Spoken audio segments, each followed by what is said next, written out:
ఆత్మవిశ్వాసం ఉంటే చాలు, దాని ముందు అన్ని దిగదుడిపే అని నిరూపించాడు శ్రీధర్. పోలియో మహమ్మారి తనను ఆవరించిన నిరాశ చెందకుండా పట్టుదలతో చదివి తన లక్ష్యానికి చేరుకున్నాడు. ఐఏఎస్ సాధించాడు.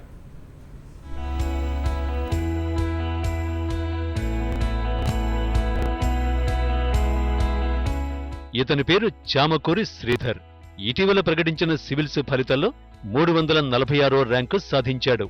నల్గొండ జిల్లా నూతన్కల్ మండలం మద్దిరాల గ్రామంలో జన్మించాడు శ్రీధర్. అయితే చిన్నతనంలో పోలియో మహమ్మారి ఇతన్ని ఆవరించింది. అయినా సరే నిరాశ చెందకుండా పట్టుదలతో చదివి అనుకున్న లక్ష్యాన్ని చేరుకున్నాడు.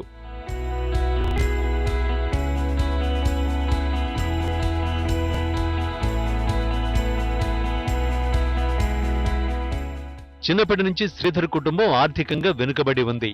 అయితే పరిస్థితులు అనుకూలించకపోయినా దాతల సహకారంతో అతన్ని చదివించారు తల్లిదండ్రులు. శ్రీధర్కు పెళ్లై 2 పిల్లలున్నా ఇవన్నీ సివిల్స్ కు అడ్డురాలేదు. ఇంటర్మీడియట్ లో గోల్డ్ మెడల్ తెచ్చుకుని గతంలో యూపీఎస్సీ రాసి ఐఆర్ఎస్ కు సెలెక్ట్ అయినా వెళ్లలేదు.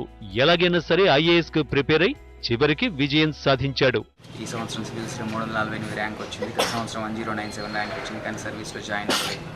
సో ఈ సంవత్సరం నాకు ఓబీసీ రిజర్వేషన్ కింద ఐఏఎస్ వస్తుంది అనుకుంటున్నాను. I hope so, I will get it. Otherwise I will get in to IRS IT. So మాది చాలా పేదరిక కుటుంబం నుంచి వచ్చిన మా అమ్మ నాన్న సపోర్ట్ వల్లనే మీ ఇంతవరకు రావడం జరిగింది. సో నా ర్యాంకును మా అమ్మ నాన్న వాళ్ళకి అంకితం చేస్తున్నాను, మా పేరెంట్స్ తల్లిదండ్రులు.